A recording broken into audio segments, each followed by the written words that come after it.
Imagine this, you're scrolling through these just stunning photos online.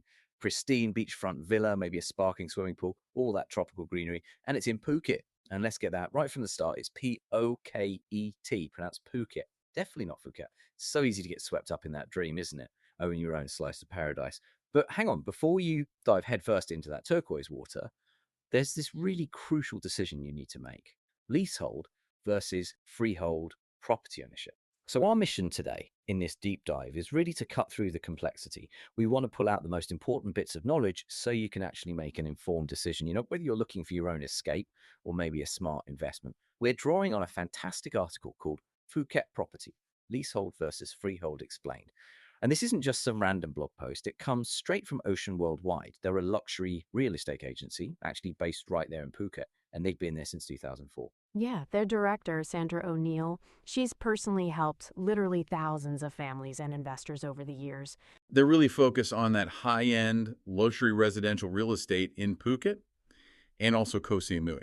So, okay, for anyone dreaming of that place in the sun, let's unpack this. When I first started looking into property over there, this idea of leasehold ownership felt a bit strange. We tend to think of just owning property, period. So maybe let's start right there.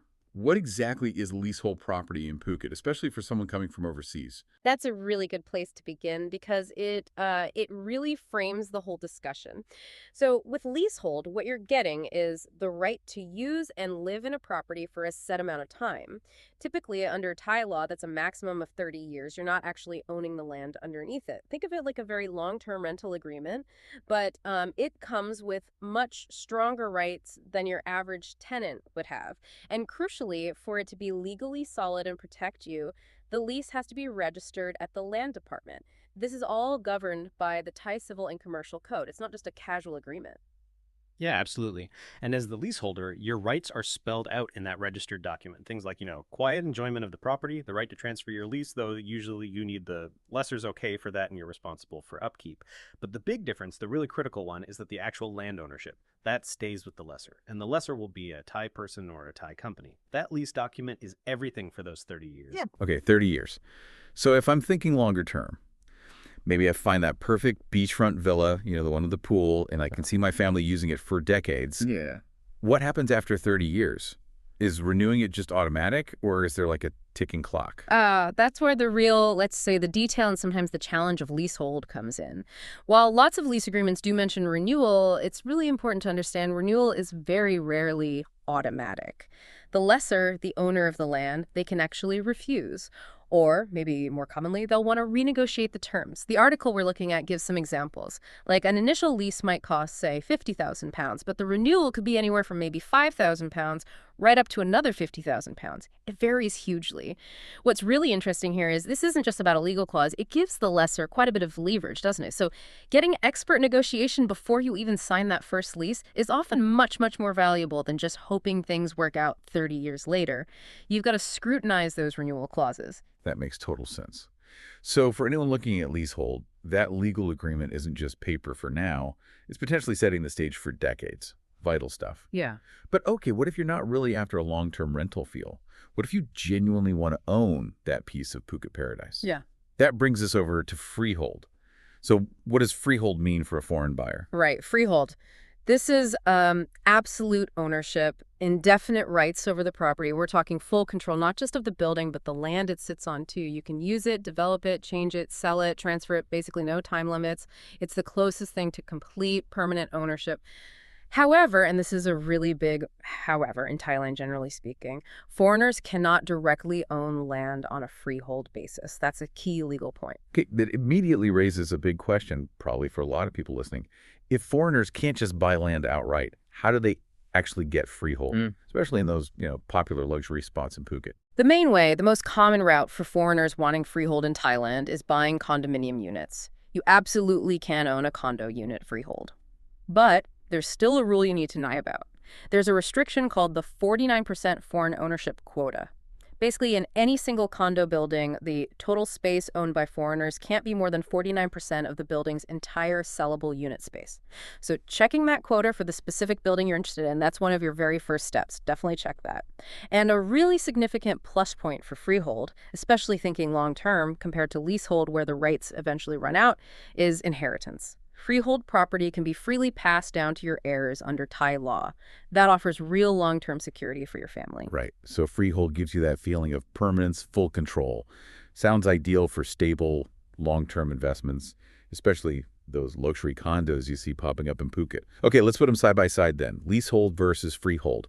What really separates them when you boil it down? And I guess, how do your own long-term plans steer you one way or the other? Well, I think the core difference often comes down to sort of your investment timeline versus just using the property. If you're really looking for a long-term investment, something you want to build equity and maybe pass down to your kids or grandkids, freehold usually looks like the stronger option. Think of it like buying your main home, somewhere you plan to stay for many, many years.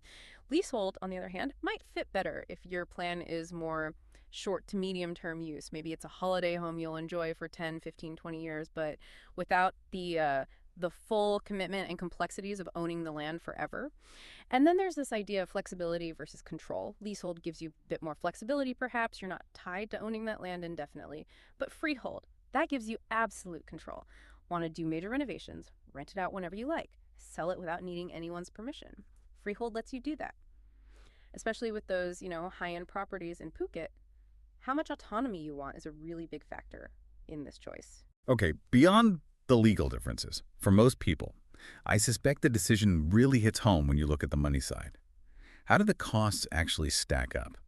Yeah, that's often the deciding factor, isn't it? Freehold properties, they almost always cost more upfront. Why? Because you're actually buying the land itself. But the upside is you don't have those recurring lease renewal fees hanging over you.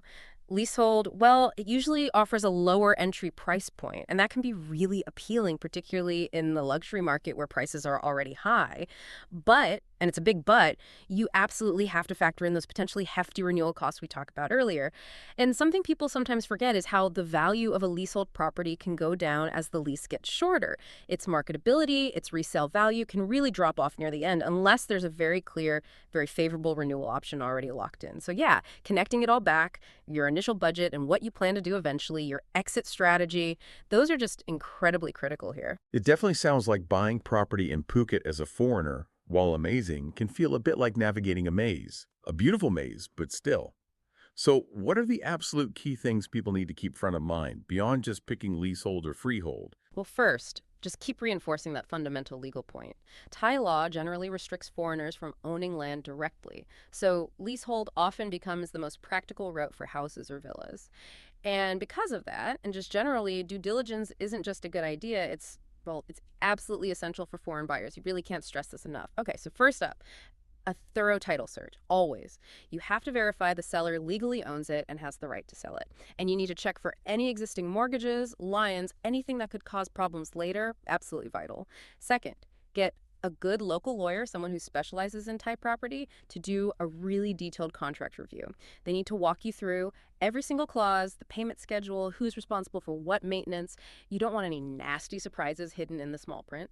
And third, don't skip the property inspection. Get a professional in to check the structure, look for hidden problems, damp, wiring issues, things you might not spot yourself.